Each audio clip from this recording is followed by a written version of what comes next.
Good evening, everybody, and welcome to the Nevada Unified School District Board of Trustees board meeting. If you could all please stand and join us for the Pledge of Allegiance.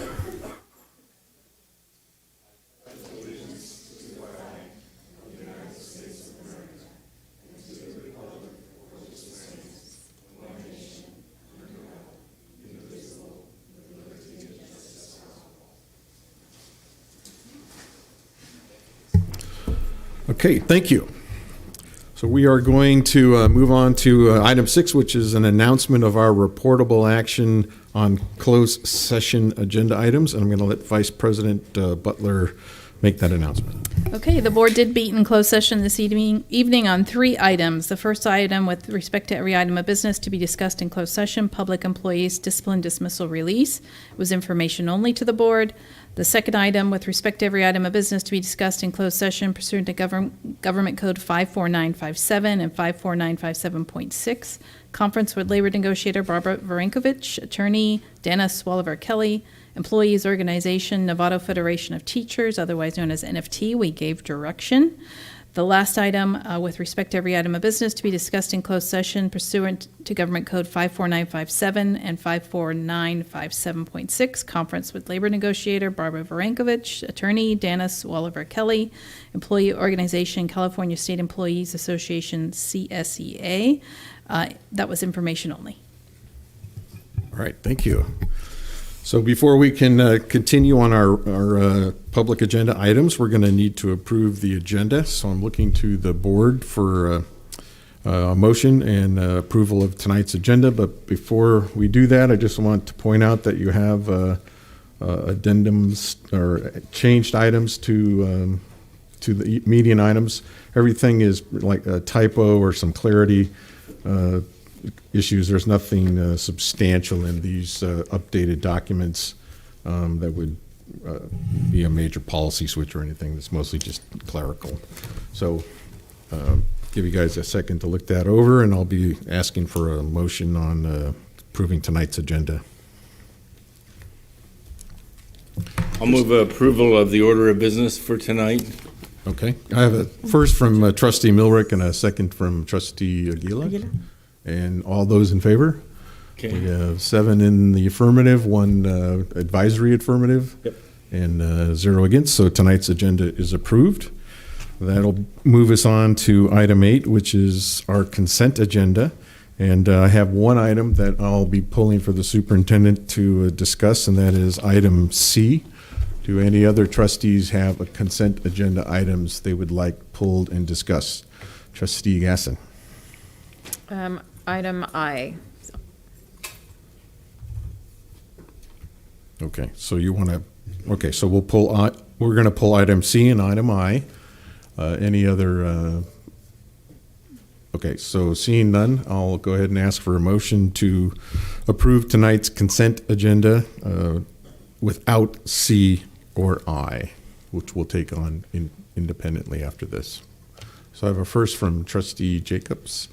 And a second from Trustee Aguila. All those in favor of approving tonight's agenda?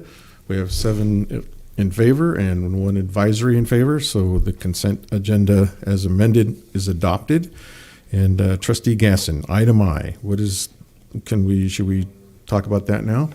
I just wanted. I mean, these come up not very often, and it was a significant donation. So I just was curious about the process of sending appreciation or acknowledgement. This looks like maybe it was through the MSA funding, but that, and then also an awareness that said on here, the request is that items be given to the district rather than individual schools. And so I caught that, and I think that a lot of donations do go directly to the school. So I was just curious. I printed out the policy on it, but so it's 2-part. 1, putting out that's the policy, but the second, making sure we're sharing appreciation for such a significant donation when we get it. Okay. Would you like to express some appreciation? I truly appreciate it. Is what I do. And then on the policy issue, you would have to defer to the superintendent that we're meeting our obligations of the policy and its equitable distribution. Awareness. It was just specifically identified here that they that we prefer having donations come to the district. I think so we can say thank you, and so we can do inventory or whatever is appropriate. But it's just great to see a 3D printer coming to us too. Yeah. So I move to approve item 13I for gifts and donations by district board policy. Okay. So we have a move to accept item I, trustee Gasson, seconded by trustee Mack. All those in favor of approval of item I, we have 7-4, one advisory in favor, 0 against. So we are appreciative of that, and we'll go ahead and move on. So I'm going to ask the superintendent to bring us up to date on the approval of our updated equity imperative for June 2022. Yes, so you have this on your table. We added a couple of things. One is the graphic is new. So we did a graphic so you could see the depth and breadth of what we're doing in terms of equity.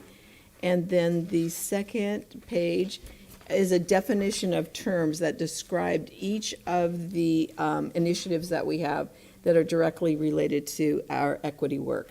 So I thought that was a good addition. And then we had just, as Derek described, we had a couple of just things that we had to add, little sentences. And thanks, Diane, for catching some of the things when we cut and pasted and didn't quite get the title in right. So that's all that is. You approved this originally in June.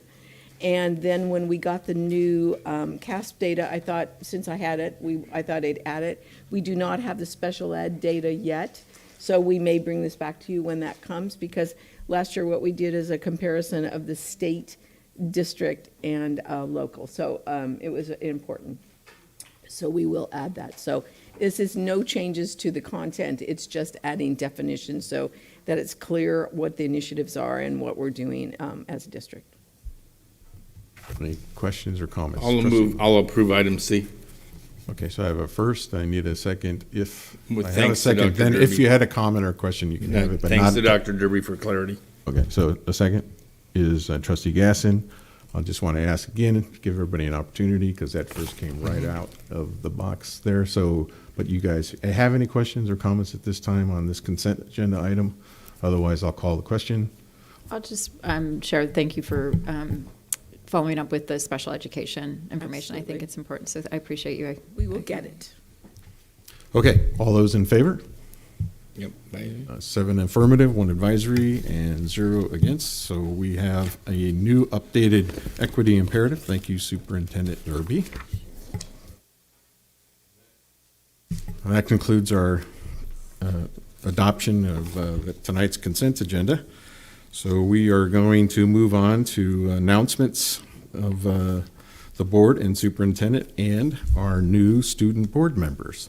And how we usually do this is we start with our student board members, but since you're new, we're going to welcome you, obviously. We look forward to working with you. Your input's going to be very valuable. And to the rest of the trustees, this is an opportunity, briefly, if you have some questions or comments for our new student board member, feel free to show some appreciation and or put them to the test. No, I'm not serious about that. So it's Blaine. How do you pronounce your last name? Solis. Solis. Solis, yeah. Sorry. So welcome, and go ahead and introduce yourself, and then I guess we can hear your announcements, and I'll open it up to the board. Thank you. So I'm Blaine Solis. Hello. I am a senior at Novato High School. I'm an MSA in leadership, as you can see. I guess there's not much more to say. For announcements, it was a really good welcome back. We had our welcome back rally in the heat. So we played water games. We had a kiddie pool and like water balloons. It went over really well. And like a lot of students are actually liking the outdoor rallies more than the indoor rallies we had, which is like really positive. But we're working out all the kinks. Then pretty like immediately we had MSA's collaboration with ASB movie night. We watched Grease, and it was projected outside on the Center for the Arts wall, and it became the super warm, like neighborly hangout. It was like more than like 100 people came. It's like a more recent addition to our like event roster with the Center for the Arts, but it was like such a blast. So we'll definitely be doing like more movie nights. Office hours changed for us. And it's a little problematic right now. It's a lot of shock because the way we were running it before, there were safety issues and concerns, but we're kind of working through it. I can't, for example, can't bounce from like class to class during office hours, which is a little bit of a problem right now, but we're working through it. Soon we'll be able to write passes and move around. The junior class of 2024, is having a dine and donate at Mod Pizza on, hold on, double check, on 15th. I believe that is, 15th is Thursday? Yeah, okay. Yeah, so Mod Pizza on Thursday, everybody. Support our junior class. And yeah, I mean, last week's schedule it was super hot. The minimum days, they went over. It was a little crazy, but happy to be in better weather. Yeah, we've got exciting things. Today, for example, we had MSA Rock Band perform at lunch on our concrete stage. It was such a blast. Like, everybody always shows up and is like cheering them on, and it was awesome. And then we've got next week, we've got the wellness fair, this Friday at lunch, we've got the wellness fair coming up, which is kind of Cortez's brainchild, and she gets to like advocate mental health and just like being well, identifying by what you want to identify, being with yourself, which is cool. And then we have from the 15th, from this Thursday to October 15th, is Hispanic Heritage Month. So we have Fiera de Comida, which is a week of events we do with, at lunch we'll have Florico dancers, and on the 24th we're having like a taco and pupusa event where students can like buy food and like we get catered, which is awesome. So it's just music and good times for Hispanic heritage. Yeah, that's about it. Great. Yeah, pretty Okay. cool. Yeah, thank you guys. So Superintendent Derby? I just want to add, Blaine's bio is here, and you should take a look at it because what he's doing and all the AP classes that he's taking, and in musical theater and everything else, and being such a leader. We are so blessed to have someone like you represent the students and come here to help advise us, Blaine. So this is terrific. That's so sweet. You're such a gem. Thank you. Yeah. And then Alejandro had a conflict tonight, so he'll be here at our next board meeting next Tuesday night. But he did let Leslie know, so I just wanted to share that as well. All right.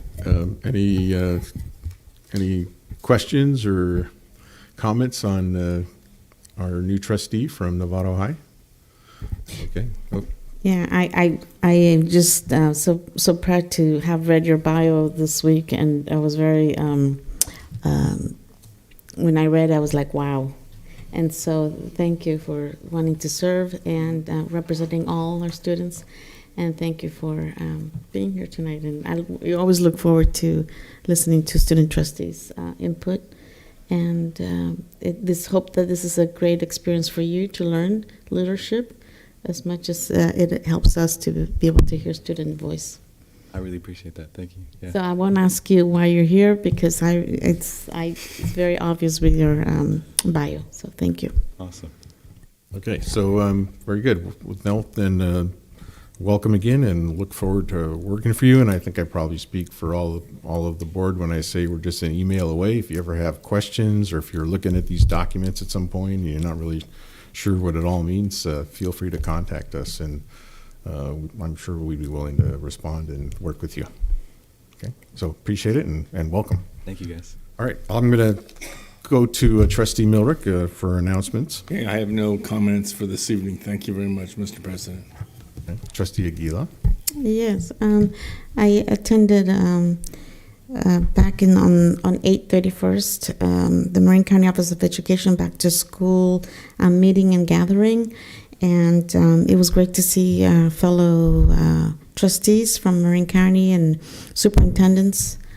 Saw Jim Hogu too, and got together and talked about ways to use our services within each other, and to just housing. I mean, we talked about everything. It seems, housing and combined services, and it's just, and every table. I mean, we just did not have enough time to address everything that needs to be addressed. But I'm so glad that everything's under the radar, on radar. I mean, yeah, on radar. So.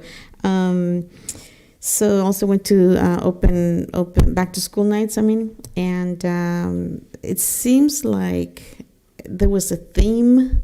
It almost seems like teachers got together and said, okay, let's make sure we let our parents know how much we love the students. And I felt that when I was listening to each of the students speak, teachers speak. They were just, as a parent, you would think, wow, my children are in good hands. You know, they really do care. So that was very, very nice to see. I'd like to thank School Fuel for donating time, money, energy to the stadium their art department. The teacher was there ready to put it to use and so excited, and so she did give credit to School Fuel. So just wanted to make sure that I give credit to them here in public. They do so much for us that, you know, we always see the signs out there that say we support School Fuel. And I've always said this, and I've said it when I was on the board on their committee. It's like, it shouldn't say that. It should say School Fuel supports NUSD. It's going to be the other way around, you know. So maybe, hopefully, someday I'll see that. September is Suicide Prevention Month, and I just wanted to say that that's very important. And even though it is not our job to be out here so much focusing on the mental, the health of our students, although it's important, I think it's important that we know that there are resources out there for parents and for teachers. And those resources came from Marin County Office of Education, and I believe that probably Ellen would have them, or we have them. So if there's anybody out there, any parent, any teachers, any students who believe, think, assume, or even have a little doubt that there might be some issues, please let someone know. There's plenty of resources out there, and that we're not alone. So just wanted to also say one last thing. San Marin has tutorial every Wednesday. Students can request teachers, and teachers can request students to support them in various classrooms. So, but they must be requested by a certain deadline. So I think it's on the Tuesdays. So that's all I have to say. Thank you. Well, that's good. Thanks. Trustee Jacobs. I also went to the Marin County School Board Association meeting. It was fantastic. Maria gave a good synopsis of the breadth of information that was being shared. Some of the highlights I liked were talking about shared resources, special education work, and equity and inclusion work. I went on 2 site visits to schools. I'm just going to make my way across the city. School Fuel grant applications are open right now, so if you are a PTA, a teacher, a parent that has a good idea of a way that our schools can be enhanced, that's a really nice resource. You can fill out a very easy form, and they look at those and then award donations to our organizations, which is great. That's it. Thank you. Okay. Trustee Gasson. So I thank you both. I forgot that I went to the Marin School Board event. There's so much going on right now, and I think partly too my focus and when I came to tonight with was I've just been on campuses and seeing all the great stuff. We know our teachers and staff are amazing, but it goes from I went on the camping trip with San Marin High School Music Boosters and saw Miss Emily Gates and Miss MacGyver. They took, I think it ended up like 40 kids, and I was the parent chaperone. They do it so that the kids can get to know each other before school. They're going to be together, and it's just a special time. And what was even better was they were doing skits, they were singing and playing music, and I watched these little kids come over to see what was going on, and then the parents come over, and it was just really fun. And then today I was at Pleasant Valley. I went for a visit there, and it was so cute. The kids were just like wanting to hug the teachers and the yard supervisors, and they wanted to hug me, but they weren't quite sure who I was. And so I sat down, and part of my reasoning was to try the lunch. I said I was going to try lunch, and it was Carnitas Day. It was fabulous. So I had fun, and the kids all said they enjoyed it. And talking with the teachers, I think the biggest thing that I walked away with, and the staff as well, is that everybody is just so thrilled that the kids are back and things are getting more normal. And going along with more normal, I know I've seen Maria at a couple of back-to-school nights, and that's another thing for us parents, is that we actually are on campus, we're meeting teachers, our kids are back. Things are just feeling a little bit more like they used to be, and our community is building back up. So that was a huge impact for me in the last couple of weeks. And going back to the food, if there's an opportunity maybe in the future to get an update from food services, because it seems pretty cool and interesting all that's being done now that we don't have all those food handling requirements that we have with COVID. I know parents were upset about packaged items, but that was all related to, I guess, the restrictions on food service and things like that. And then last Friday was the monthly North Marin Council PTA meeting, and thank you to Leslie for coming and sharing and kind of feeding questions about Parent Square.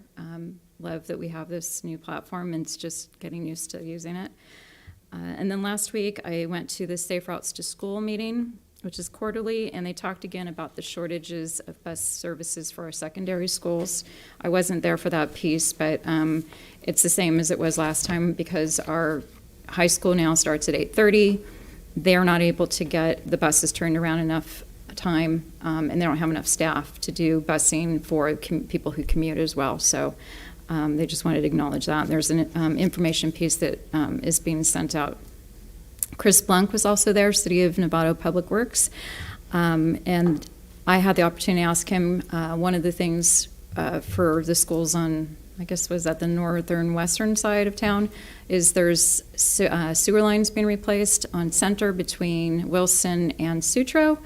And I asked about that, and he said they don't have control over it, but they have all agreed that they're not doing work until after school starts, so at like 8:30. So they've been doing that, and I think it's been great, because there's a lot of kids on their bikes this year and walking, which is great, but having a big trench and construction and all those cars is kind of not very safe.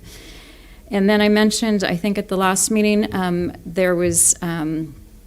was brought to my attention that there's a lot of, there were 40 identified students who did not have the funds to buy helmets, and they have bikes and or scooters. And so in collaboration between Safe Routes to School and the Marin County Bicycle Coalition, there's a GoFundMe page that is called Let's Helmet Up These Novato Kids, and we're doing the fundraising for helmets for those kids, and then having additional funds so that anybody else that's identified as needing a helmet to be safe at school can get one as well. And this is made possible with Eric Lucan's help and Mike Spikes. And then finally, there's a district special education advisory committee meeting this week at 10:30. It's on Thursday. We have the joint legislative advisory committee tomorrow. I'm looking forward to that, although I think if I read it right, the bill for the ADA change is dead. Is that correct? Okay, well, I'm going to be disappointed, I guess, tomorrow morning. And then next Friday at 9 a.m., there's a First 5 Marin Communications Forum on fighting hunger and food insecurity in Marin, and I will be there if anybody wants to join me. It's at the Embassy Suites Hotel. Yeah, no, I'm looking forward to that. And I forgot to mention, if anybody wants to join me, I'm going to try to hit up Rancho for their lunch either this week or next week. So if anybody wants to come with me. Thank you. All right, good, thanks. Trustee Mack. No announcements, but I just want to thank everybody and the community for their patience with my recent absences. Just been extremely busy with work, and hopefully it's winding down soon. Great. Trustee Butler. Yeah, just attended some more back-to-school nights, Pleasant Valley, Hamilton, and Novato High. And then North Marin Council, as Trustee Gasson expressed, North Marin Council had their first meeting this last Friday, and I was able to attend that. Okay, great. So I'm going to pass and just go straight to the superintendent. Okay, I just have a couple of things because we want to really focus on our acknowledging our people that are here. We did have a kind of a rough week with the heat last week, but I want to acknowledge everyone who stepped up. Everyone handled all the reporters, all the people that were coming to ask questions. The kids were fabulous, the administrators and the teachers and the classified. Everyone stepped up. Mike did a wonderful job over there.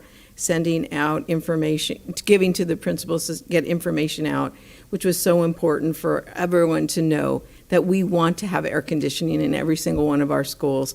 And we weren't able to do that, but everyone is on board to get that done. The bids, I don't know, Mike, if you're going to talk about this, but the bids are going to be coming again soon, right? Yeah, you will. You will talk to it because I don't know about that. The other thing that I want to say is that we started football again, and we're going to resurrect the rules that we had last year, and that I didn't get the letter out this time, thinking, well, we're all in place, but we're not exactly. So it's really important for all of us to know that the middle school students have to come with a parent, not with one parent with 10 kids, but with their own parent. That's going to be really important, so I'll share that. And there is no alcohol allowed on school grounds, just cannot happen. It's the law. And I mean, I know people tailgate at professional football, but we can't tailgate at our parking lot. So that's going to be enforced as well. So we have some things that we're going to clean up, and we hope by our regular, this was a preseason game, so we're hoping by our regular season start, we'll be back on track. I really want to take the time now to get started with the people that are here to be recognized. We have some amazing people that worked all summer to get school ready, and I want to make sure that we can acknowledge them now. All right, well, let's do it. That's what's next on the agenda.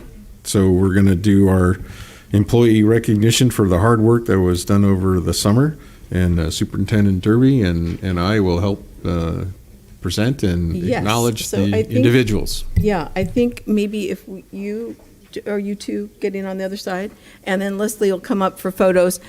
Trevor, if you could come up and join us up here, that would be really great, so that we make sure we're giving the certificates to the right people. Okay, so the first people that we want to recognize are our custodial staff. They were amazing.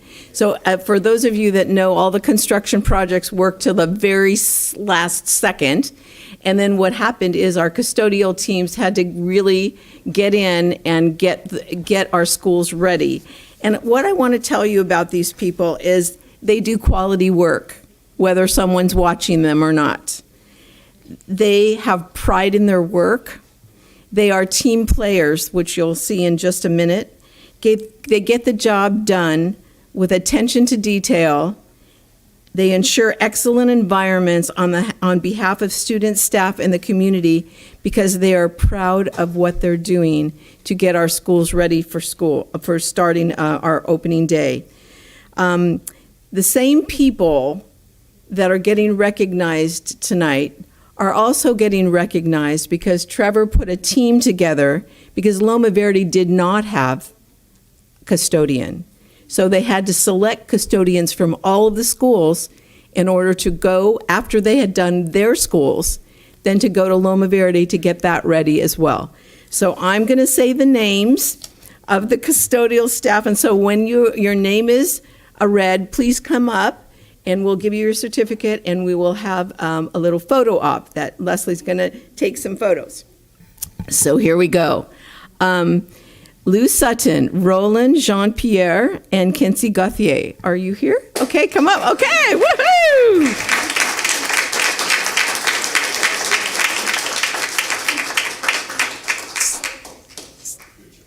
Okay. And now Rancho, Monica Velasquez Lopez, and Graciela Navarro.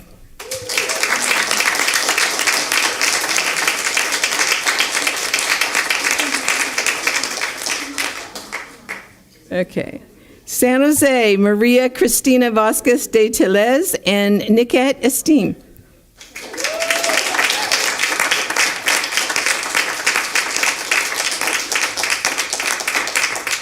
San Marin, Jim Tartaglia.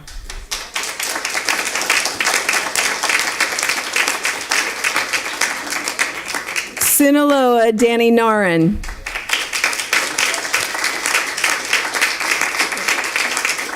Down here, okay. So if you're, I want you to step forward if you're here. I'm going to say your names. The person that organized us, and we want to recognize for organizing a stellar team to go out to Loma Verde, is Trevor Smith. And so we want to thank you for that. You didn't know. But this is the team that was there, was Jim, Roland, Kinsey, and Vinal. So step forward if you're here, just so that we know who you are, because not only did you do your own work, you did someone else's. We're so proud of you. Okay, Leslie, how about some photo ops for this group first?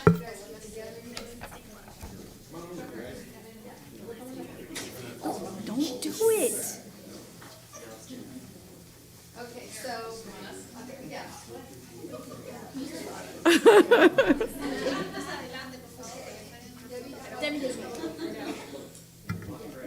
Block grade. No, that looks good. Oh, it's beautiful. Okay, here we go. 1, 2, 3. I'll take a few.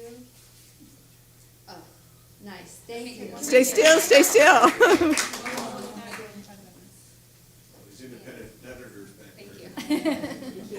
Thank you so much. Fabulous.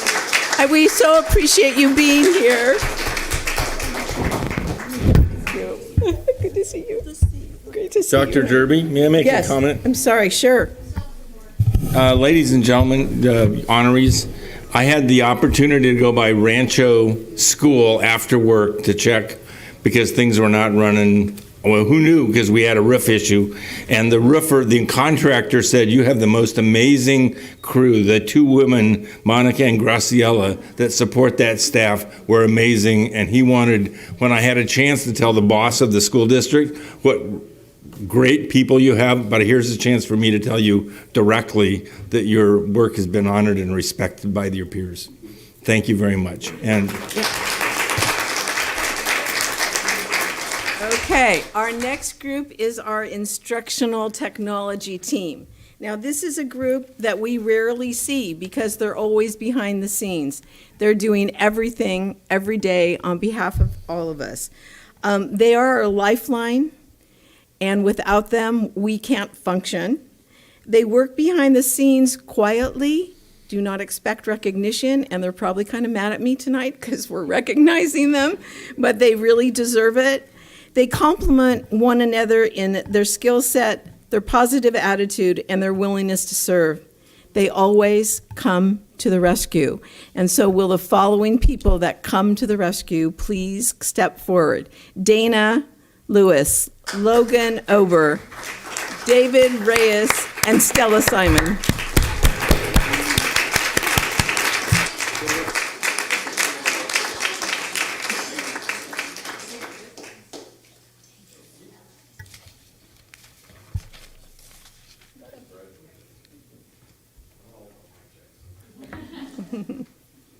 Are you taking photos? Okay, good. Yeah, well, All I right, didn't know good. if you were going to say something else. Oh, do you want me to say something else?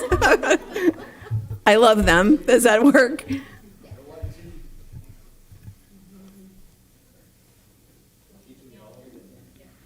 can. All right, here we go. 1, 2, 3. Lovely. Thank you. Thank you. Thank you. Thank you very much.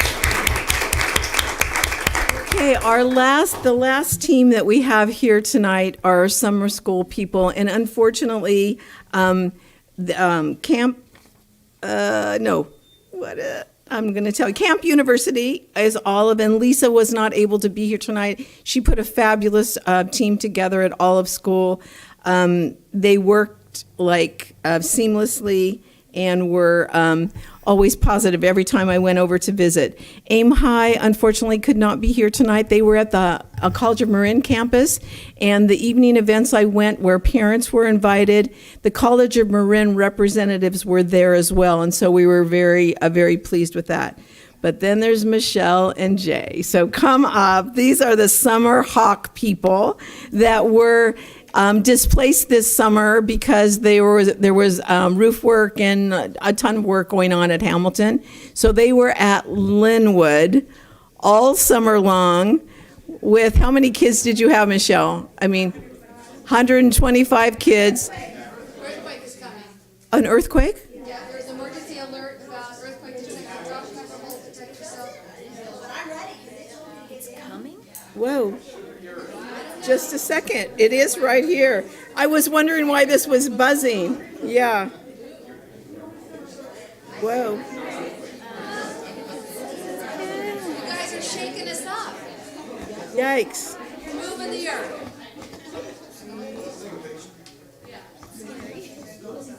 It says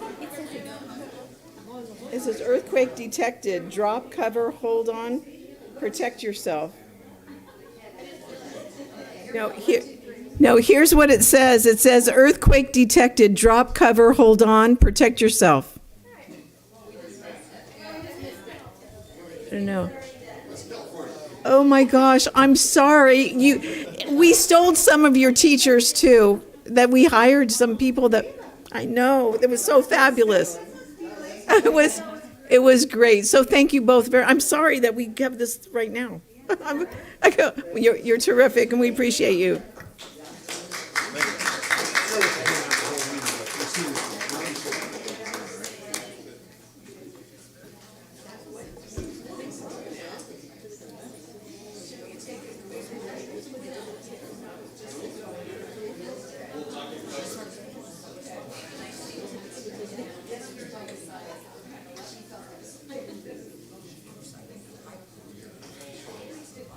Thank you all.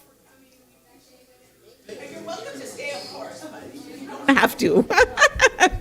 Thank you. Bye. Thank you, guys.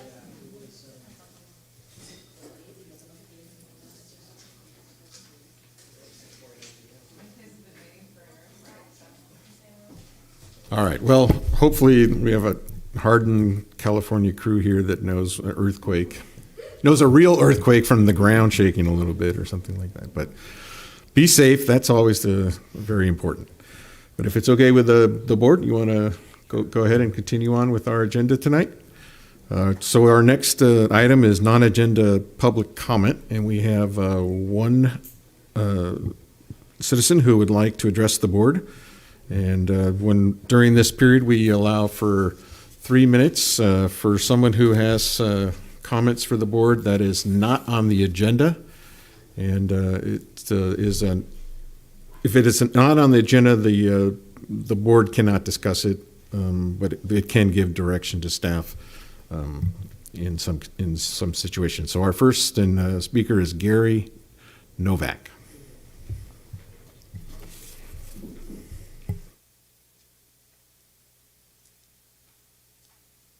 Misfeasance is a legal action performed inappropriately. NUSD's Board of Trustees' adoption of Resolution 30 for the 2021-2022 school year for the flying of the Progress Pride flag at district schools during the month of June is a clear case of elected officials' misfeasance. I see 4 questionable actions on the board's part: agenda manipulation, use of a special meeting, conduct of that meeting, and the trustees' silence after the fact. Resolution 30 was originally posted on the agenda for the regular board meeting of May 2nd or May 10th, 2022. The board president tabled it that night, and it wasn't on the next regular meeting agenda for May 17th. The resolution returned as an agenda item for a special board meeting May 24th. Per the Brown Act, agenda items for special board meetings are only subject to a 24-hour posting requirement to the meeting, prior to the meeting, whereas regular meetings have a 72-hour posting requirement. Despite the short notice, the meeting on the 24th was well attended with supporters for, against, and questioning the resolution. I witnessed the trustees' adroit management of a packed house of people expecting to be able to petition their elected officials. However, the trustees held to their bylaws and allocated 20 minutes for public comments on a first-come, first-to-speak basis. Prior to the meeting, I witnessed that night's first speaker, Grace Constiano, and Executive Assistant Elaine Christensen discussing the ordering of speakers supporting Resolution 30. While Ms. Christensen Danette Denton clearly stated for all to hear that it was a first-come, first-to-speak format, I watched her order the speakers' cards as Ms. Constiano requested. After 20 minutes of this choreographed public comment time, the question was called to a vote. boos from the resolution supporters greeted me when I interrupted the proceedings to clarify that the question had been called to a vote. After the vote, the board president praised the resolution supporters for exercising their right to petition their government. Did he realize that he and the other trustees had denied the other half of the folks gathered there that night their right to petition? I find it odd that the trustees never hailed this great victory in the battle for social justice in the press or on the district's website, nor did the superintendent ever mention it in her informational emails. I'm submitting 5 questions to be entered into tonight's meeting minutes. I ask that the trustees and the superintendent to publicly address them in an NUSD press release concerning how this flag came to fly. The 5 questions are: who originally sponsored this resolution? Why was it pulled on the May 10th agenda and not returned on the 17th? Why use a special meeting with a shorter agenda posting requirements? Why did the trustees limit time since they could see both groups were well represented and wanted their turn at the dais? And why NUSD's silence about Resolution 30's adoption? Thank you for your time this evening. All right, and thank you for your comments this evening. We will see that the information that you have will be disseminated amongst the board and made part of the minutes. I'm going to move on to our first discussion action item, which is 12A, and this is approval of the government financial strategy scope of work for insurance of general obligation bonds from the 2016 election through 2022 Series D. And our Chief Financial Officer, Lois Standing, and our, you want to begin? Oh, okay. Will present. So it is Thank you. to you. Thank you. Excuse me. So if you remember, you approved for lack of a better word, a master contract for government financial strategies. And when you did that, we told you that when we had special projects that Lori and her firm were coming back to help us with, we'd have a separate scope of work for each of those. We did that for the Blue Ribbon Committee, and now we're doing it for this, which is, it's time to sell the last $15 million of our outstanding bonds from the last election we had. So tonight you have the scope of work to take action on, and then as part of that, of this item, Lori is here to give a short presentation to explain the process they will go through in the sale of these bonds. Okay. Any trustees for Lois? If not, then we look forward to hearing from, I'm not sure who our guest is, but hopefully you'll introduce us. So, during the previous several months that I've been coming, I was without a service dog because my first service dog was Seizure Alert Dog, passed away in January 21, and her name was Daisy. And years before, she had actually been in this room. But this is brand new service dog in training, Millie, and she's 16 weeks old. I've had her 1 month, and she just earned her service dog in training vest on Saturday. So she's signed on the dotted line. She's been recruited. She's ready to go, and this is her first school board meeting, and I couldn't think of a more fitting place that I wanted to bring her because you're very special to me, and we appreciate all the opportunity we have with you to do good work. And one of the interesting things, I hope I'm going to be able to get this open. There we go. You were about to help me because do I have it set up wrong, or can I go with this? Yeah, that'll be great. One of the interesting things is that a lot of what I present on, very few people are interested in.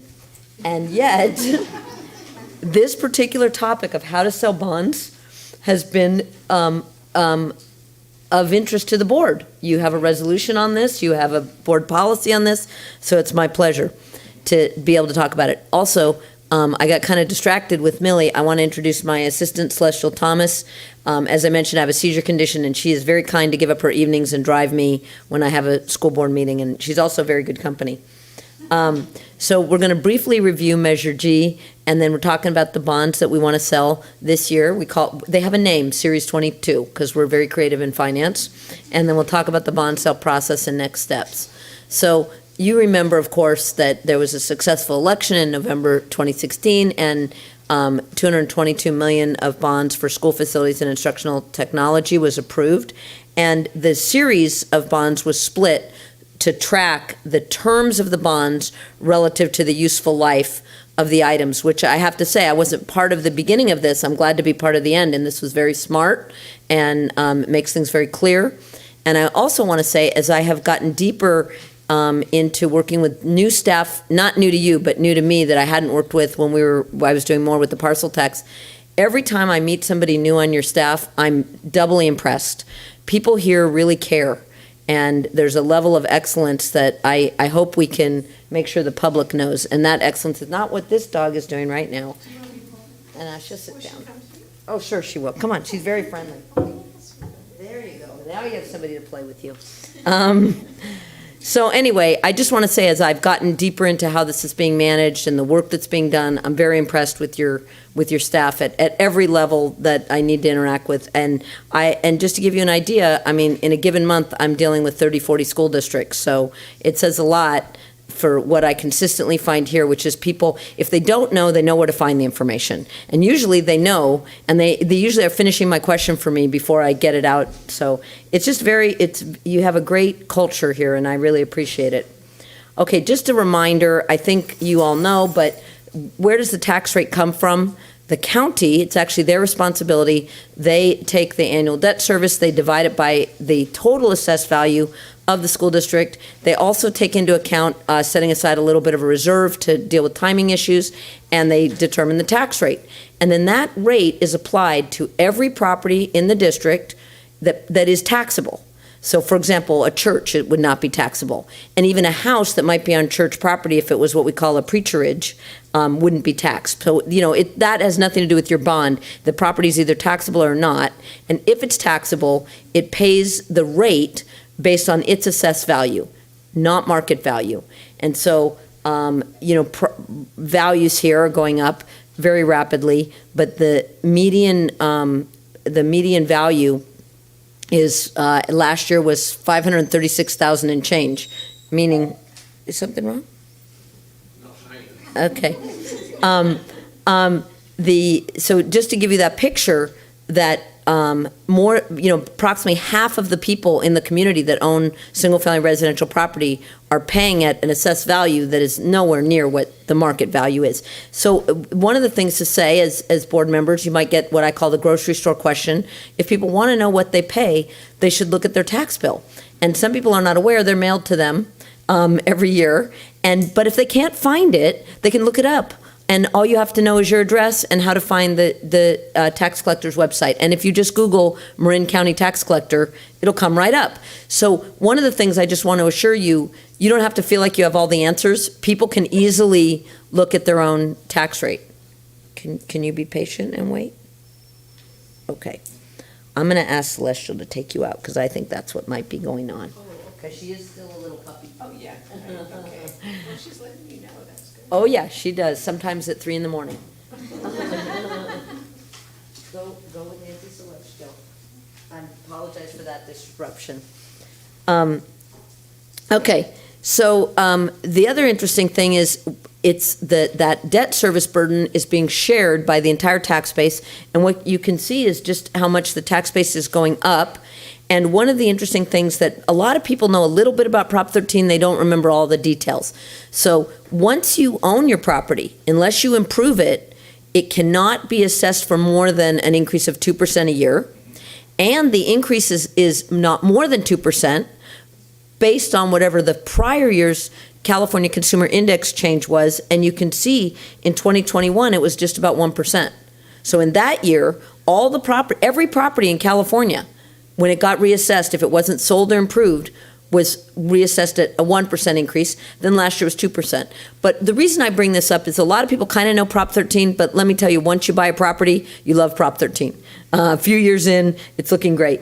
But the overall tax base has pretty strong growth, almost 5% over a very long period, and last year, well over 6%. Now, Measure G taxes are projected to remain below the maximum tax levy, which is $60 per 100,000. And you can see here we're showing since Measure G passed in 2016, we've levied taxes since 2017-18, and the taxes are listed here on this chart. And you can see they move around, and you might say wonder why, because the debt service isn't steady every year. It's actually going up to try and keep pace with assessed values, but assumptions are made. It doesn't always work out that way, but trying to keep it under 60. And now we're just selling the last little bit of bonds, just 15 million out of 222 million. So that's not very much. So we just have a little bit of analysis we can do. And before we get to the analysis, I want to give you one of the inputs, which you might be wondering about interest rates. Now, we've all heard about inflation going up, and inflation usually is represented in interest rates, but I think this chart is particularly interesting because the benchmark interest rate for tax-exempt bonds, it's called the Bond Buyer 20 GO Bond Index, it's just about where it was when Measure G was passed. So that's kind of interesting, right? Because we think, oh my gosh, interest rates have gone up. But what we really experienced was we experienced some real lows and then a big run up. And so this is in keeping with what would have been expected. But in going forward with this bond sale, we're assuming that they go even higher. Why should we assume that they go even higher? They might go lower or stay the same. Well, we want to be able to structure the repayment on the bonds. Now we're saying, okay, what's the tax rate going to be? We want to make assumptions about, I won't say a worst case scenario because I always think things can even get worse than I can imagine, but we want to assume that interest rates go up so that when we sell the bonds, we're not selling them at a rate higher than what we assume. Does that make sense? We're trying to be very conservative so that we can structure the repayment to pay off the bonds as quickly as possible, and if you pay them off faster, you pay less interest, but we don't want to pop through that $60 limit. So we've actually assumed, based on historical volatility, what we would expect from now until we sell the bonds, and we assume that all of the volatility takes place on the upside. So we're assuming that any interest rate movement is up, and we try to be conservative, but we use history for that. And then here's our plan. We're selling remaining 15 million. That will exhaust all of the authorization received. Now the money for projects is actually a little less than that. We're assuming 14.66 million, and the reason for that is that we have cost of issuance to pay, underwriter's discount, etc. And we've worked with Lois and her team to have a best practices approach to managing these costs. And now we're assuming that the projected tax levies, when we sell these bonds, will still keep the total tax rate for Measure G below 60. And you can see that we've actually using a relatively short term.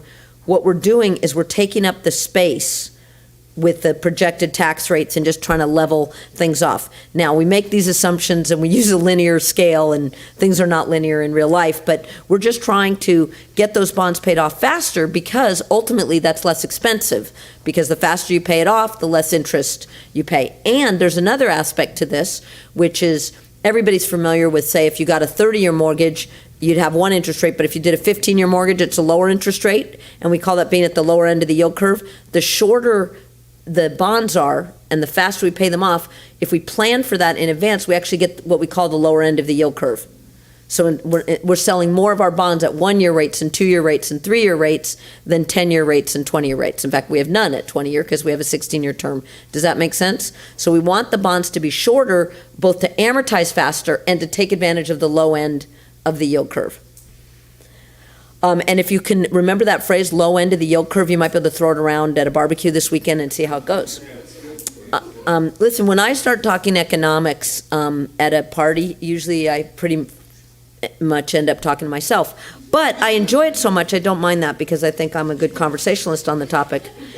So we're still well below our bonding capacity. Now, bonding capacity is kind of an interesting thing. It's been in the law for decades. It's not really relevant. Very few school districts have a community that will approve enough taxes to actually get them above their bonding capacity. And where I see it become an issue is where you have a highly residential tax base. And our tax base is like 80% residential, but we do have commercial. Some communities have almost no commercial property. Okay. Our process. So this is where the board has had a keen interest. Competitive process is where you basically auction off the bonds and we take bids. Negotiated process is you pick an underwriter and you negotiate the rates with them. Now, in 2016, the board adopted a resolution and it basically said we're going to do competitive sale unless there's a compelling reason not to. And then in 2017, there was a lot going on in this arena at the time. In 2017, the board adopted a policy that said, let's achieve the lowest financing costs, or if there's other benefits. And then there's the Government Finance Officers Association published best practices. That's something that our firm always says we want our clients to use as a guide, and we want to use the method that's most likely to achieve the lowest cost of borrowing. So we're recommending a competitive bid process, but we don't want to use the competitive statute, and this is a little tricky.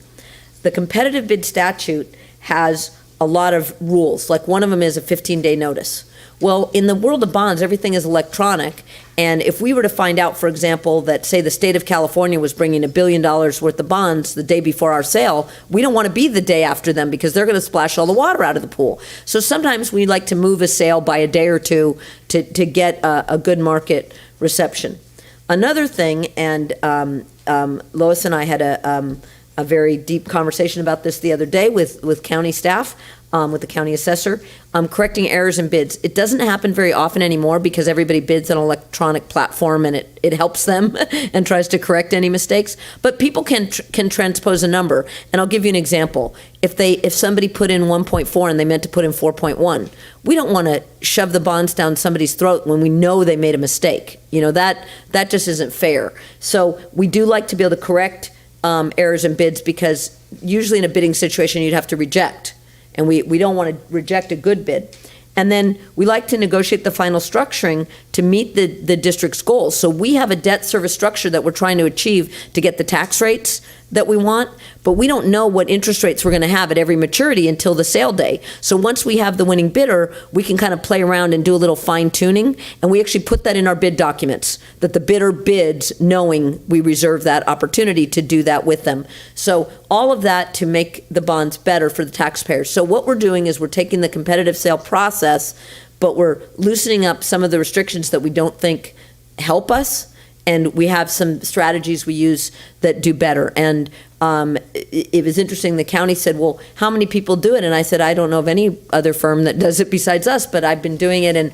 And she said, well, can you give me some examples? And I just happened to pull up our transaction list of our firm, and we had just gone over, I think we're at 1,001 transactions. And Lois said, Lori, you're supposed to have a party at 1,000 transactions, and I missed it. But I have a puppy.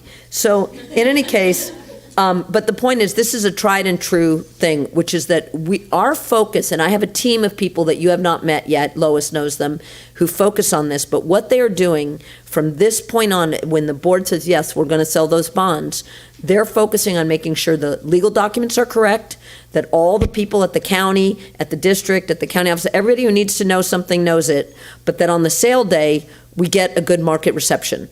Because the more people that bid, and the more they bid with knowledge, the better result we'll get. And that's their focus. And we have a very good reputation among the bidders, and we get a lot of people bidding that might pass a small deal by, but they know it's us, they know we're going to treat them fairly. And we also, I will say, we try to uphold your standard of excellence, so people know it's going to be easy to complete the sale and get through it.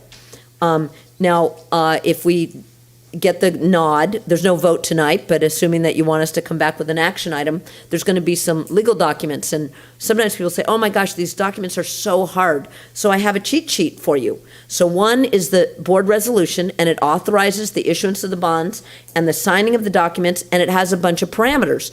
And frankly, you're taking our recommendation as to what those parameters should be, but it's based on the bond plan, which is based on both trying to optimize the money for facilities and to achieve our tax rates within that $60 limit, but overall the least amount of debt service. So that we have those guidelines. Then there's the preliminary official statement. That's the prospectus that goes to the investors. I'll remind you, you've seen them before, but they have a lot of blanks in them, and people wonder, well, when do those get filled in? They get filled in after the sale, and we have the actual numerical information to put in. The bond purchase agreement, that's a contract with the underwriter who's purchasing the bond, and then they would resell them to investors.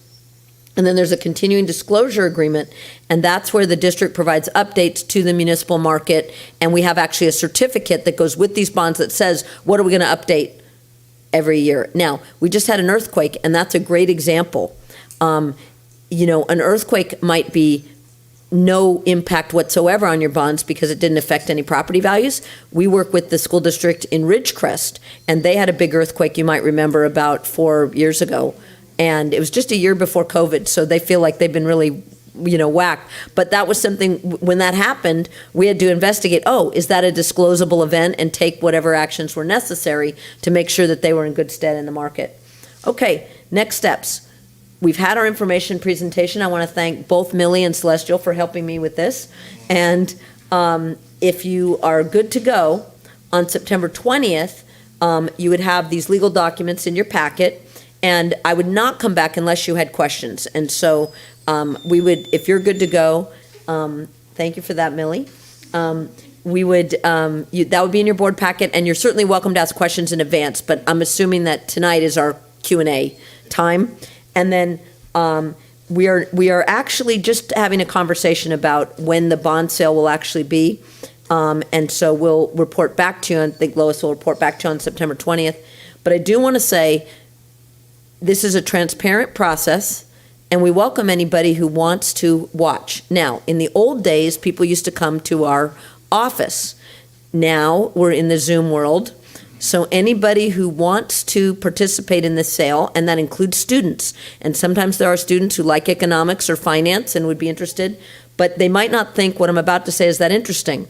What watching the sale means is that they get on a Zoom with me and I narrate everything my staff is doing, and I have little cameos with the staff coming in and saying, this is what I'm doing right now, and we show how the sale works. Now, but the other opportunity, and the reason I bring up students, is they can ask us a lot of questions. A lot of times students, when they're 7 or 8, they've done some kind of stock experiment in school where they bought McDonald's or Disney and they watch the stock go up and down, but they really don't know very much about the financial market. So I want to encourage you, if there are students or a class or that would be interested, just let us know, and Lois will help us coordinate the day of the sale and with the participants. Now, one thing about the day of the sale, we always do it early in the morning, so we're not doing it like after school when it's convenient. We certainly don't do it at 4:20. And the reason we do it in the morning is because we're dealing with people all over the United States, so we've got to start early. I'm going to go just get Millie. Did you want to come over with me?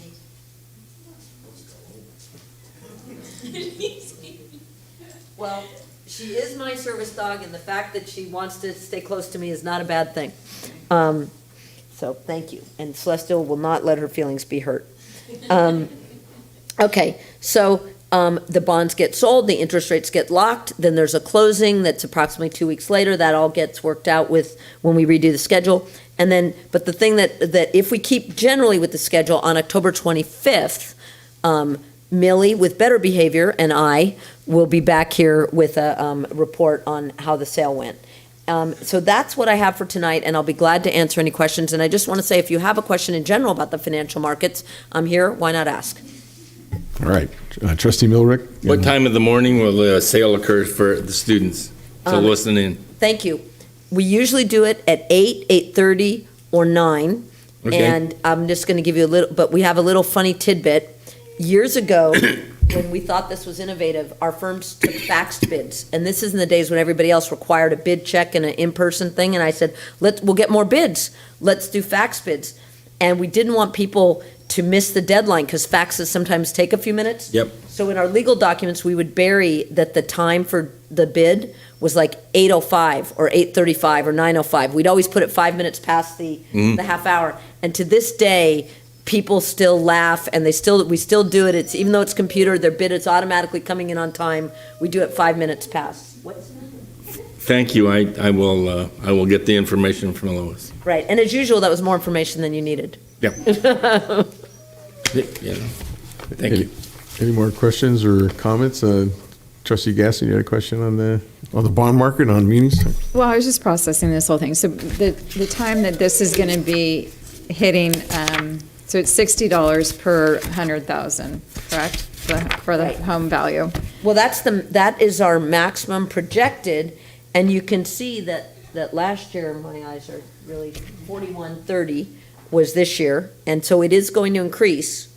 And the other thing is that most people, their assessed value would have increased from last year, so they'll see their total bill will increase and the rate will go up a little more not for this year, not for 22, 23, Right. but the following year. That was part of my question because I'm thinking of timing for some other things. The other question is indirectly related to this. We still are paying off another bond, right? I don't even know what year that was from. It was, Measure it. okay. And I still, if I can just see, like, when does that drop off?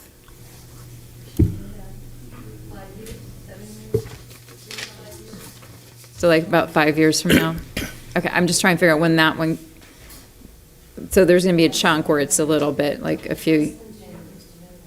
Okay, thank you.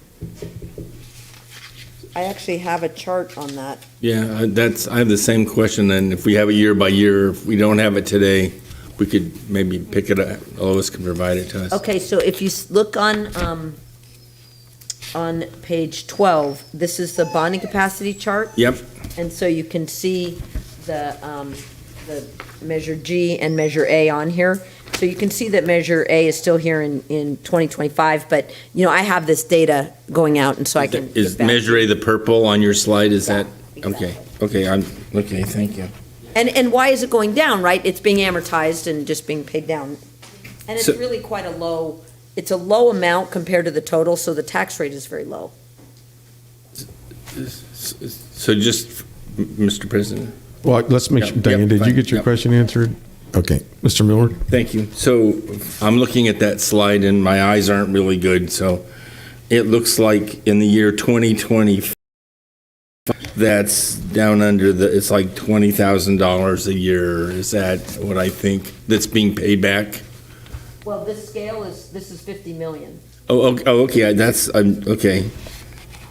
So the payback is maybe 10 million or 20 million, something like that year? Right, but what we're going to get you is we're going to get you a table or a chart or something as a follow-up to the question, and Lois can just distribute that as an FYI, if that's fine. And then what I saw you do is, it looks like this issuance, first of all, the issuances we made before, the majority of the bond measure, the over 100 million, was done at lower interest rates when we had those opportunities. That looks like smart.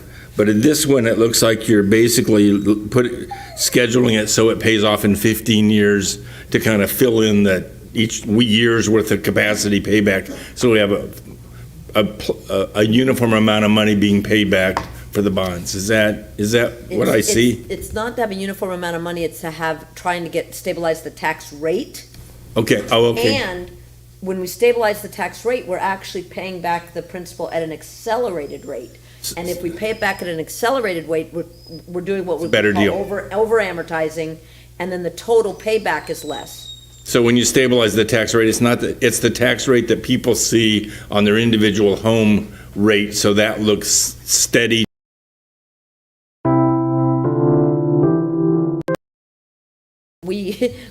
I've come before slides that showed the tax bills. Yeah. And I didn't have people leap out of their seats and say, I recognize it. Okay. You know, so I don't know how much people look at it, but what I will say is, I think people do tend to notice if their total tax bill goes up a lot from one year to the next. And that's another thing I want to say, if there's any citizen in the community that has a question about what's happening at their tax bill, I could probably just look at it and tell them. Okay. Thank you very much for the explanation. I'll defer to your colleague. Yeah. All right, so any more questions? Looks like Millie wants to go home, so I think this is a... Okay, well... Oh, interesting. She might be, but we're going to deal with that separately, and if we need to call you back and tell you to duck and cover, we will. I want to thank you for being such a warm and welcoming place. Yeah, no, we're thrilled to work with you. This is exciting. And the fog comes into San Francisco even if it never makes it to Sacramento. So if you're having a hot day, come on over.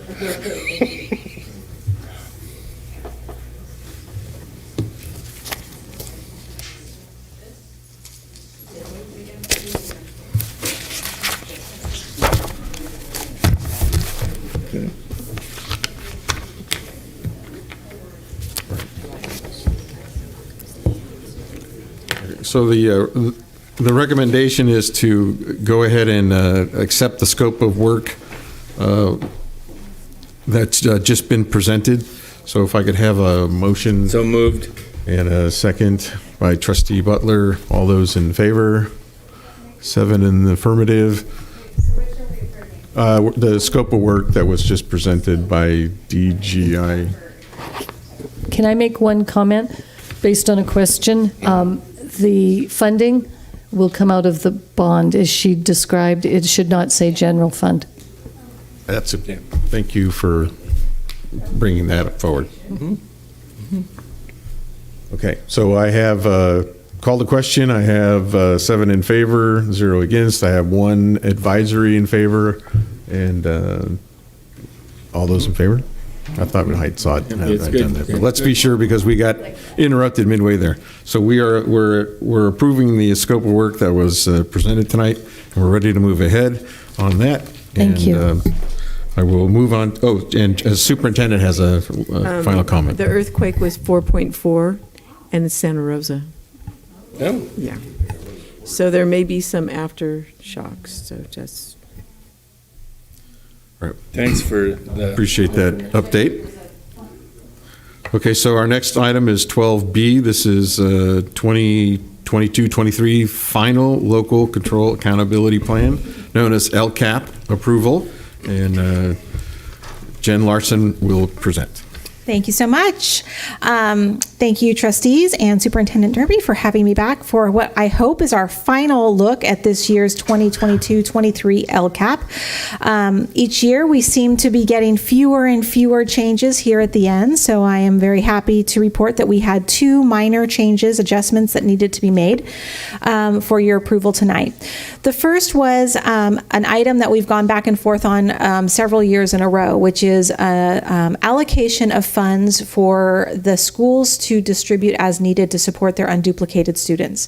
In years past, we've either done it as $25,000 per school. In years past, we've done it as $200,000, and we distribute as needed. What they've asked is that we remain with a solid single item of $200,000, and the schools will be allocated based on their unduplicated student counts. So it won't necessarily be $25,000. Any schools that are not able to meet that need with their unduplicated counts that may have allocated services that are a part of that, we will fund out of our other additional funding. So that was our first one. The second one was based on the budget of fiscal year, at the end of the fiscal year that was adopted in June of 2022, did not include or reflect all of the personnel costs that were consistent with the general fund expenditures. That has been updated. The numbers have been updated to match, and so we are all set in that arena as well. And with that, I ask if there's any questions or clarification. Any questions or comments on the updated accountability plan? So I guess I'm ready to call the question. You guys can have a motion to approve our updated LCAP. Trustee Mack, is that you over there motioning? Okay. And seconded by Trustee Jacobson. Let's go ahead and call the question and get this done. So all those in favor? We have 6 in favor, 1 advisory in favor, and 1 absent. So your plan has been approved. Thank you so much. All right, thank you. Next is our bell schedules. So this is item C, and that was one of the updated documents that you guys were given earlier. I believe it's the green form, and we're going to have Lois, our CFO, explain this one. So I'm not sure how much you have seen bell schedules in the past, and I'm not sure that you've seen them in this format. So this is bell schedules along with the instructional minutes. That is really bell schedules are important for our community to know when to get their children to school. Instructional minutes are important for our auditors to verify that we're meeting the requirements to be able to collect ADA for those children coming to school. So this is a very strange time to be bringing this to you. It should have been brought to you last spring, and that is what we will do in the future. You will be seeing this probably in April or May for the following school year. There's lots of reasons why it happened, not worth going into, but we're here now. And there's a few things I want to point out to you that came to our attention as we pulled these numbers together. There are some requirements in Ed Code about how many, there's a total number of instructional minutes, and then there's also a minimum day. You can't go below 180 minutes in any day if you want to count that as a day of your 180 days. Apparently, our elementary schools have been having the last day of school be less than 180 days.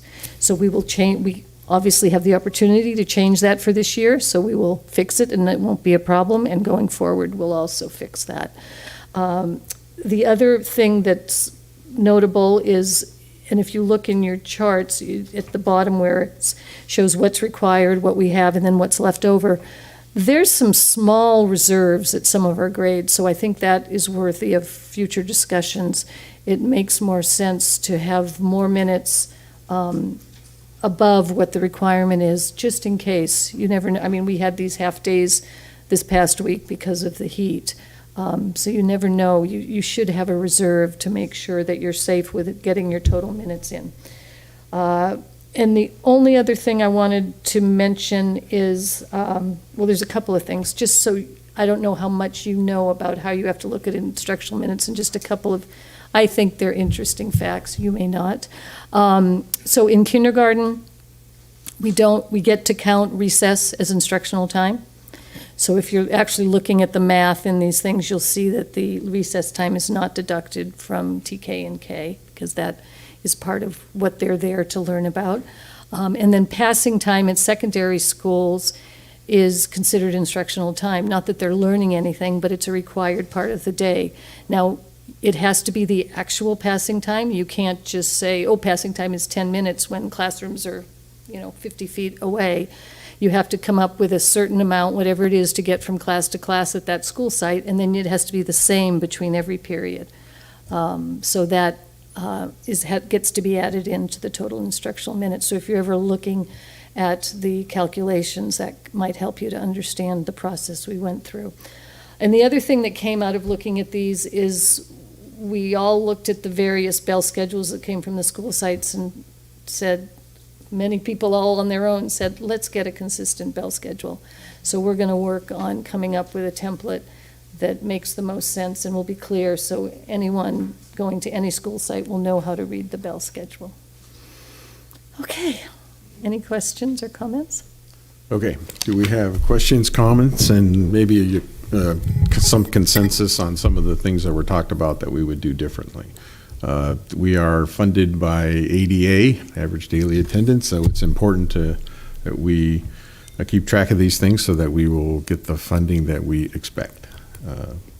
Trustee Gasson. So I actually like make sure we have extra time. I think that's important, and thank you for adjusting or making us an alignment with what best practices are supposed to be. You raised you made a comment about the passing time, and because you mentioned it, it got me thinking. So if there's like 4 minutes at the high school level to pass, that's what's been designated as the time to be able to get to classes. But and if they change it to like 6, I'm just thinking, because sometimes it's hard to, I'm hearing that there's some kids that are being tardy because they don't have enough time to go to the bathroom to get to class, and may or may not be true regardless. But if they extended it to 6 minutes, say, that's technically then out of alignment with what you just presented. No, right? it's whatever's reasonable for the layout of that campus. So you could have 2 different high schools, and at one place it might be passing time is 4 minutes, at another one it might be 6 minutes. So it just depends on. Right, but I mean, if they determine it's 4 minutes, but everyone could use a minute or two just to use I mean, I don't know. It's not important. It started making me think: is that how we get our passing time structure, because of that guidance rather than?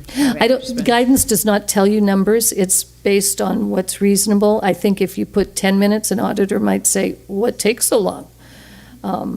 Okay, so thank you. I think you just have to be reasonable. Yeah, it was helpful information. Okay, any other questions on?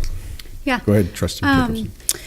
Thank you for speaking to that this should have come earlier. It was quite a shock to me when I pulled up the schedule online on the first day of school to pick up my kid and it was wrong.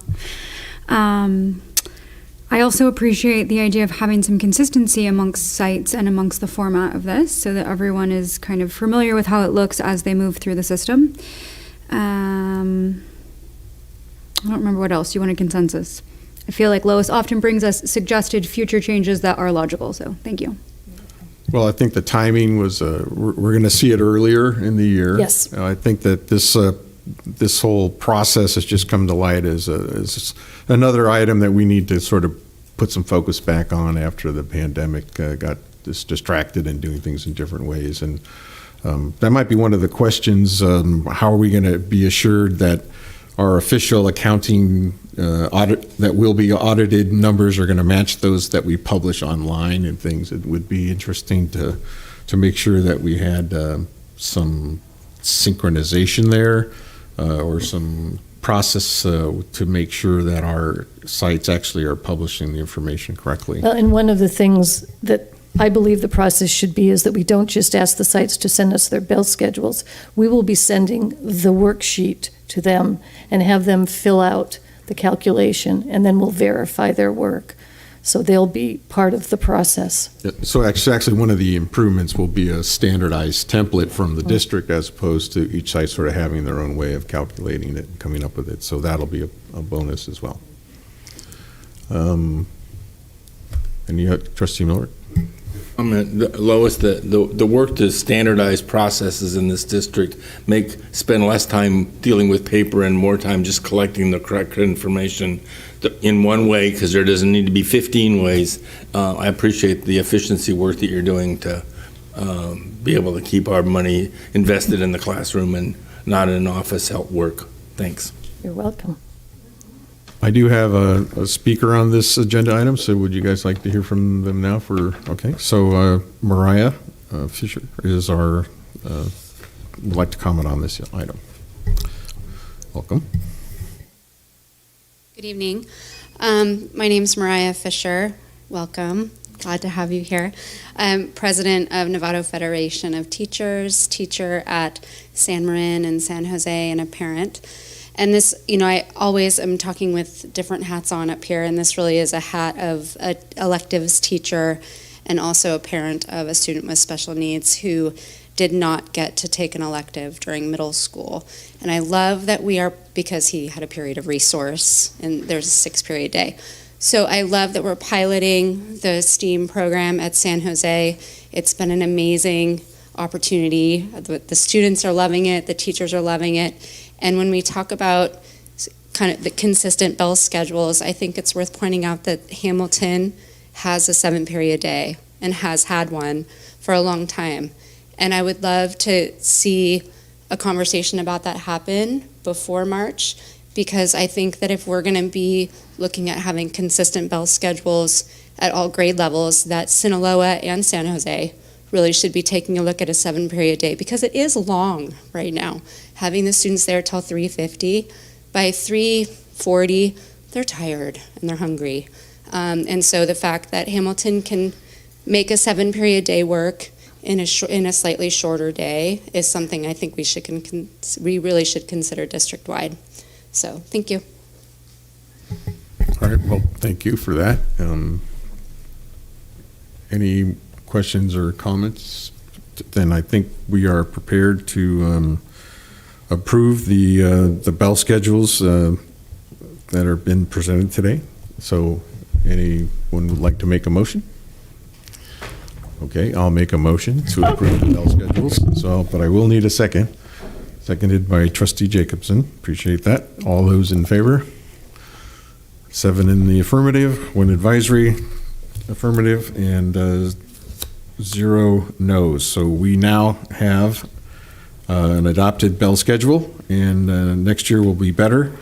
And we will take up some discussion around consistency and what works for different sites, and appreciate your comments today.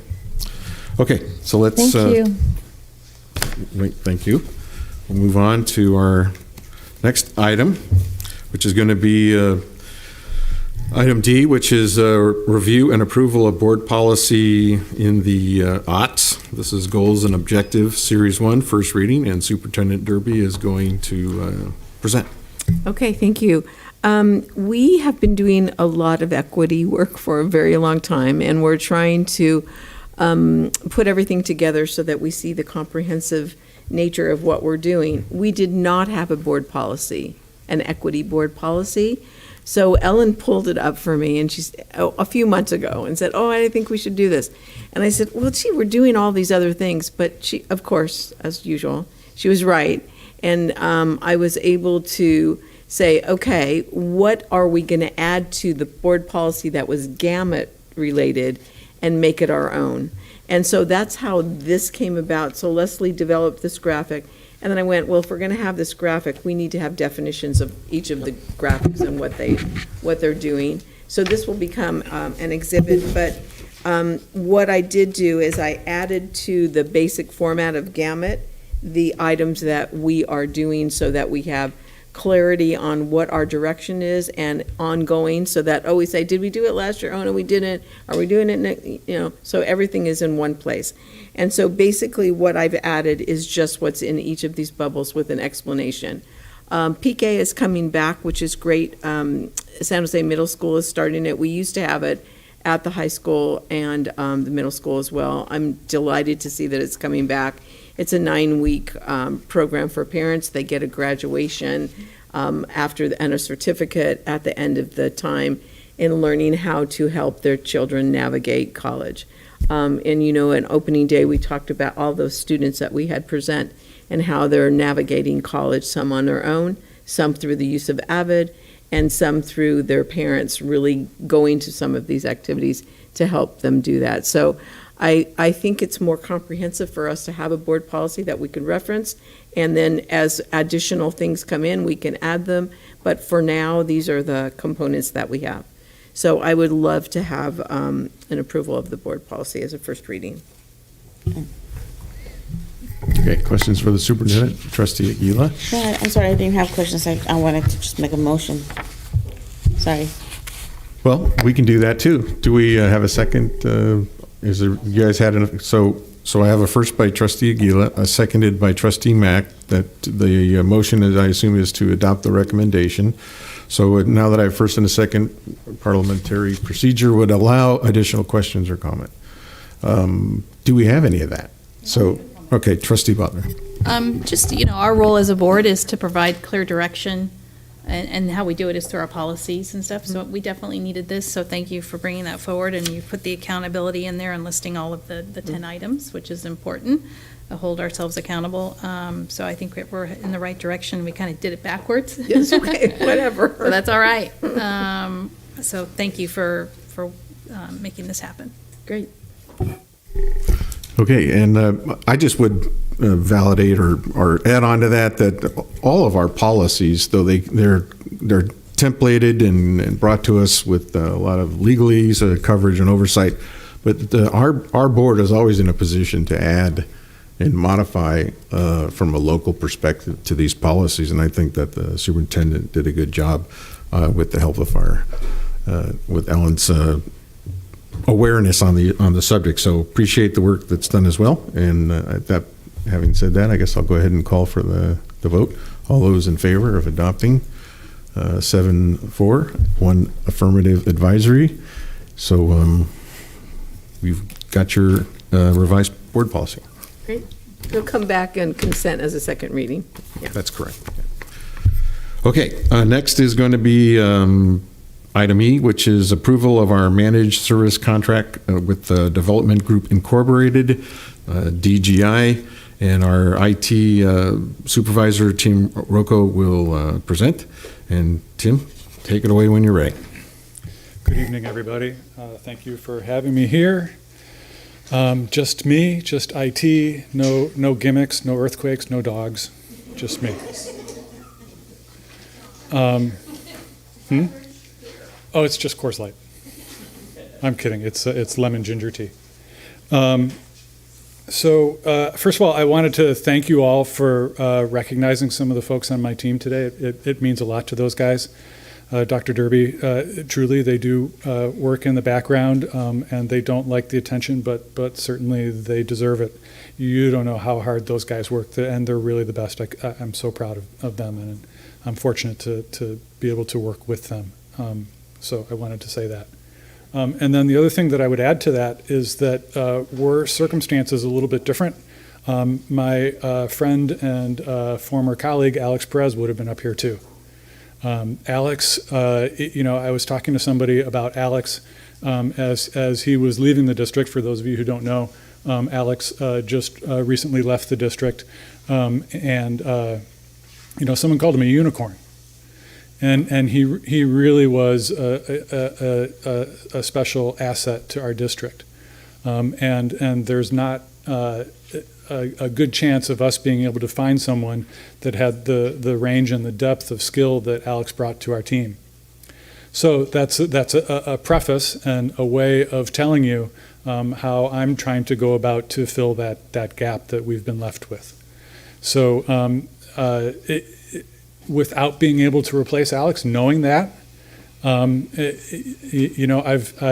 basically tried to find a way where we could replace him with a team of people. So that's what we're trying to do here with this proposal.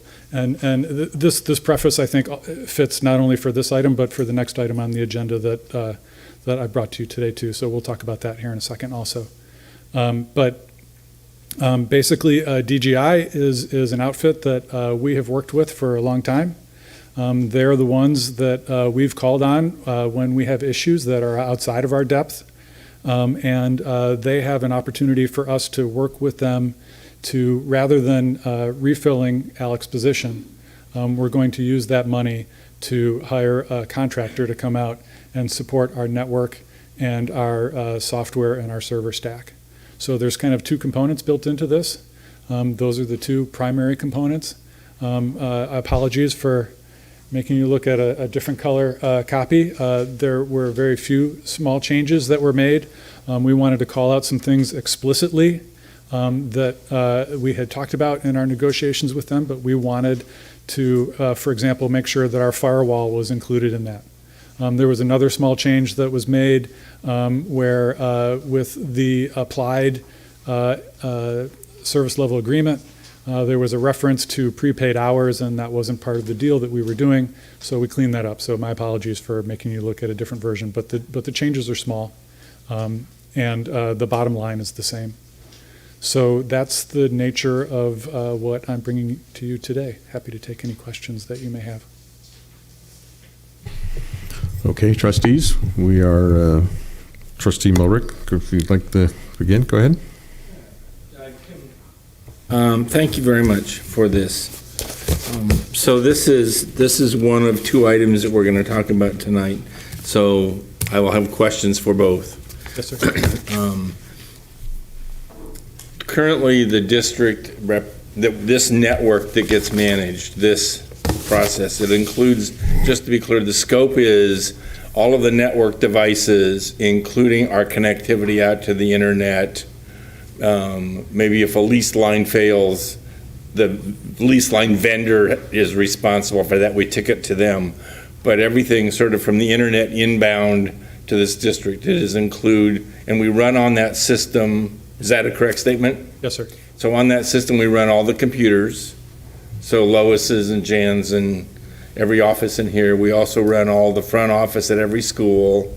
So we run all the business systems, but we also run the data for classrooms. So every teacher workstation is on this network, and their phones are on this network. And I understand you've just moved clocks and bells, or are in the process of moving clocks and bells onto this network. Is that a correct statement? Yes. Is there anything I missed besides besides 8,000 Chromebooks that kids use? Yes, sir. Is that pretty much, I mean, fire alarms are not on this, I assume? They are not. Okay. Any other clarification? No, that's it. Everything with a blinky light on this side of the internet is connected to this You've network. said it so well. I like this, You should get a dog to accompany you. This is, so that's, I mean, the difference between I'm going to sound like an old man here, but when I walked into this district, we had one computer terminal at each elementary school and 2 at each high school for reporting attendance. And there was a computer in the back, in Lois's office, that collected, and we've gone from that to 8,000 blinky light computers for kids. Yes. Okay, and the clocks and the other networks. So what will this group, if a switch goes down that's in one of those buildings or campuses, what do they do and what do we do? Because it looks like they're in Reading and clearly they can't drive out to the campus. How is that work split? Well, I will say that there are some school districts that choose to try and have them do everything. Yes, they're in Reading, and much of that work can be done remotely when these things go down. That being said, I've got a team of people here who I want them to be part of what we've got going on here. I want them to be able to grow and to learn. I think that's one of the things that we can offer to employees here at NUSD. So my intention is to be able to provide them with a safety net, to be able to make sure that when the network goes down, the cavalry is available. But some of the people that we recognized in here earlier are the people who will benefit from having the safety net. Like I said, I'm so proud of some of those people. But when Alex left, there wasn't an easy fit for someone internally who could have replaced him. And I think that this allows me to be able to keep those people and to develop them, and to continue to learn. So to me, one of the most noteworthy things about Novato is that we grow our own people inside. And so I'm glad that your focus is on continuing that. And if you look around Northern California, there are graduates of the NUSD school district who are running networks and other school district operations, including the College of Marin, by the way, who have graduated out of the program here. So that model of this is an educational institution, including the benefit to our own employees so they can grow in their positions, is an important thing for me, and I think for this board, that opportunity is presented. If you're a classroom instructor or in some other role, that opportunity to grow. I understand our superintendent left here and went down to Ross Valley and did a great job down there. So apparently this is a pretty decent training ground. So so I appreciate that. Could you explain how this is your analysis of E-rate funding and cash funding that Alex is offset? Because I see you've broken this into server network support and network support, and I know the money for that can come from 2 different places. Could you share with us your thinking? Yes, sir. So the 2 primary components of what you're looking at, one side is split into the network stack, which is what we've been talking about, and the other side is the server and software. And DGI builds this intentionally that way. You are probably familiar with E-rate, and for those of you who aren't, E-rate is a system from the federal government that repays us for a certain amount based on our free and reduced population. Every 5 years they give us an allocation of money that we're allowed to spend against. For us, right now, our balance is about $1.3 million. So I can make arrangements to spend that 1.3, and I have 2 more years to do that. And when we do that, as long as we file our paperwork with the feds in the right way, we'll get reimbursed for 60% of that 1.3. It's a big deal. So I have been reticent so far to spend very much of that. We have some projects that are coming down the line that we'll be talking more about probably in the next year or so. To replace the majority of our switches at the edges of our network. So that's what that money is allocated for. Part of the calculation that we'll be looking at as we get into that project is to determine how much of that 1.3 will be taken by that project that I just mentioned. assuming that we can manage the switches, just on the back of a napkin, it looks like that might be in the neighborhood of $500,000. So that leaves us a little bit of room where, so with the network piece, this is two pieces. Monthly, it's about $5 million for the server software, or pardon, $5,000 a month for the server software side, and $7,000 a month for the network piece. But that network piece is E-rate eligible. Not right now, not this year. We can't do it. This is sort of an emergency. I wasn't planning on Alex leaving. But as we get into E-rate for next year, we would have the opportunity to pay to get essentially 60% off by using E-rate to pay for that component of this contract. So the final question, how long is this contract for? Is this, we try it, we like it, we do it again, or how long of a commitment are we making? Can we back, if in a year this doesn't work out the way we thought, can we back up and go in a different direction, or are we contractually obligating ourselves for a longer term? We're obligated with this for a year. And Lois and I have had some discussions, and if we're not happy with the way this is going, certainly there are other fish in the sea, but there's also the possibility that we could decide that we'd rather try and go find another Alex Perez. Okay. And the other issue, the other issue is, I am concerned as we go forward, the IT industry is changing so fast. There's always new and newer opportunities. In my opinion, we've done a pretty good job, but my hope is in this contract we get more eyes on the problem, and somebody helps us look at how we're solving the problem. So in the general conversation about broader looking at alternatives, that's the conversation I'd like to have is these people come in and maybe some other resources to be able to look at ways of seeing if we're doing the best we can with what we've got, because our problem with Chromebooks in every classroom and the reliability we now have on technology to deliver education, we're a different kind of world than we were 5 years ago, where a teacher could pick up a marker and do something, and those days are transforming pretty fast. Education's going to be different in 5 years, and so I look forward to their having a conversation with us and us with them and others to look at maybe some master planning forward, but that's separate from a one-year contract. So, Mr. President, that's the end of my questions, and I would support this one-year contract. All right, good. So do we have any other questions or comments on the proposal for this? Getting cold in here. So no, I mean, especially the last one. My hope is I serve my fellow board members by the work I've done over the last couple of weeks. Yeah. All right, sure. Trustee Mack, go ahead. So the world I work in every day is all about build versus buy. And the days of building your own and doing your own thing are going away, because to Ross's point, to stay abreast of all the newest and most recent features, functionality, enhancements, you really need to be working with a vendor who has the depth to do that. And when I look at this long list of what the unicorn had to cover and more, I'm convinced this is what we have to do, and I really applaud you for putting together a funding mechanism for it that kind of basically works out to be balance out for us. So thank you.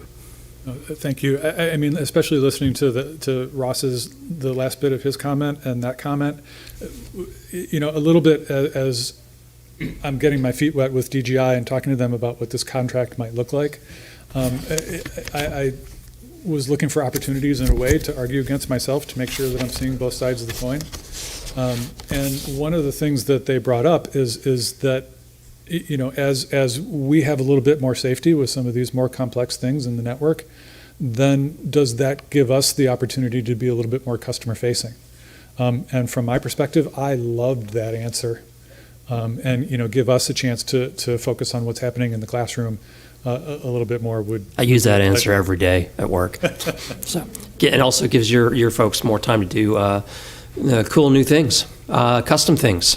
Get out of the heavy duty maintenance and get focus on new ideas. Yeah.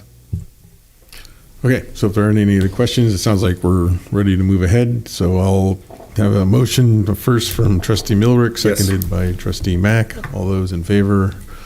Seven in favor, one advisory. Thank you, and we will proceed. So go ahead and get that started. So, but don't go anywhere, because the next item is yours as well, and that's F. It's approval of information technology service agreement with the Marin County Office of Education. So go ahead and walk us through that. Okay, thank you very much. Okay, so again, this is very similar to what we just talked about. There are many of the services that we're anxious to get covered. DGI is in a position to be able to help us with, but there are a few things that are a little bit more school industry focused that we didn't have the expertise on. And so again, we went looking for resources. We called Nick Mitchell, who's the CIO down at MCOE, and just wanted to have a conversation with him.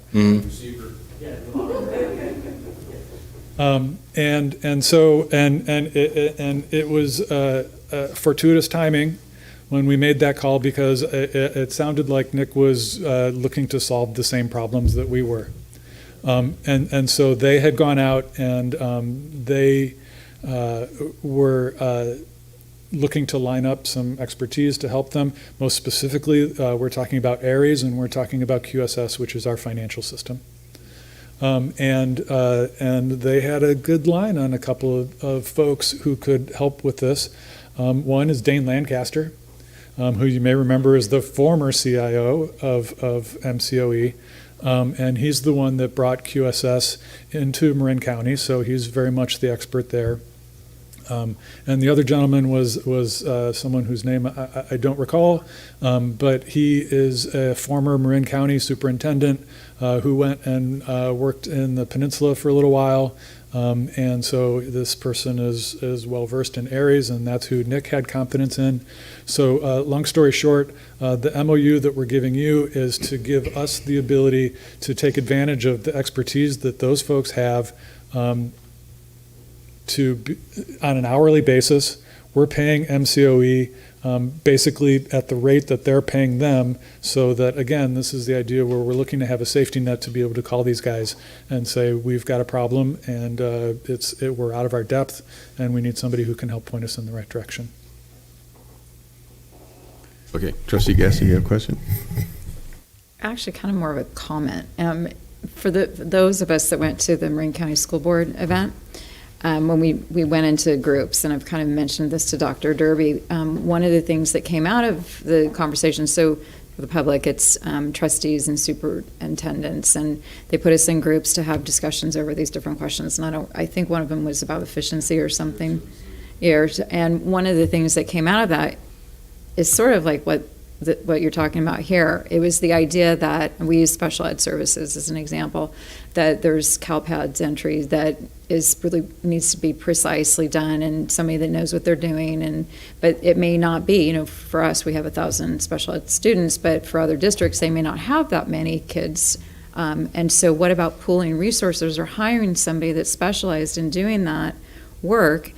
They were talking about a spreadsheet, like, okay, I only need a 0.2 person, and then you get a job that's attractive to somebody who wants a full-time job with benefits, but you've got one person paying them, and then we all contribute. I mean, similar to this. And so it's interesting that this should come across our desk, because we were just talking about this at this meeting, and there was a lot of enthusiasm for it, because it is hard to find people sometimes for certain niches, but also, providing them with a full opportunity. And when you know a job and how well to do it, it's easier than trying to train somebody who maybe they've got 5 job responsibilities, and it's easier if they can narrow in on the thing that they like. So I think this is great. So thank you. Okay, so Trustee Miller, do you have a motion or a question? Or I have some more comments I'd like to share with my colleagues. First of all, that Dane's available and lives in Novato and was here when QSS started, and we're still on QSS, and I think the HP 3000s are long gone, but the software persists. And the original architecture for Novato Unified School District having QSS was based on the notion that a couple of things. One was you needed a backup site for to operate your computer, and the county had an HP 3000 or was going to buy one and didn't have a backup site. So Novato ended up being fiscally independent and having an identical machine to the county, so we could back up to their site if we failed, or they could back up to our site if the county failed. So the architecture of two systems in the county was always a collaborative model. The decision for Novato to be fiscally independent, the shared service model sounds great and let the county do it, but the problem is with 18 school districts in the county, everybody wants a vote, but then they want to share the cost based on the number of students you have. And so a district with 200 students wanted a vote, but they wanted this district with 8,000 students to pay the majority of the cost. And a lot of the sharing came out to not be Novato's advantage. Novato could do things independently better. So a recent example is students who are studying remotely off of campus doing remote learning are being served by Novato, not by the county, because we are better situated to serve that. Same thing has been happening with special ed. And historically, the financial model of running our own accounting system, back before I was on the board, the decision was made we were fiscally better off. And Trustee Alan Harris, who is here with us tonight, led that conversation, and we became fiscally independent. So as we're having this conversation about how we're going to partner with the county, which I think we should have, again, it's been multiple decades since we've had it in depth. I would ask that the CFO talk to Mr. Harrison and involve him, so he can advise us of the decision basis that we made at that point and why we made those decisions. And it served us well for this time, but maybe now it's time to go back and do a shared model. And certainly with Alan Harris and Dane Lancaster at the table, we are going to get all that depth beyond what I even have in terms of making that decision, and they'll bring back a recommendation to us that we will be able to support. So I think this is a great study, and I think you've put a great team together, and I've suggested a couple of additions. But and then to my earlier point, which was at some point maybe we need to look over the whole IT network system, everything together, because we're changing the software model and we're changing the network infrastructure support model, and we've just upgraded our hardware. Maybe it's time to think about having FICMET come in. They haven't been here for 10 years. Maybe it's time to go out and do it after this is well along, have it do another checkpoint as a suggestion for some activities going forward. We've made a lot of changes, and it seems to me like having another set of eyes on some of this stuff is just sound thinking. So I will support this. This seems like another good idea. It's $30,000, and Dane's worth every penny of $30,000. So, and it will have some good advice coming back to us. So thank you for bringing this forward, sir. Okay, so got a lot there. I support the MOU and will be voting for it. There's probably consensus here that strategically we should be thinking forward on IT. It's not specific to this agenda item, but I'm sure a focus analysis and a forward-thinking study is something that we'll be bringing forward to you guys soon. Hopefully. If the superintendent thinks that's the right thing to do, then I'll look forward to Okay. And consultation with their staff. Understood. So you have a motion first. Yes. to adopt the recommendation. Mm-hmm. So I have a second from Trustee Aguila. All those in favor?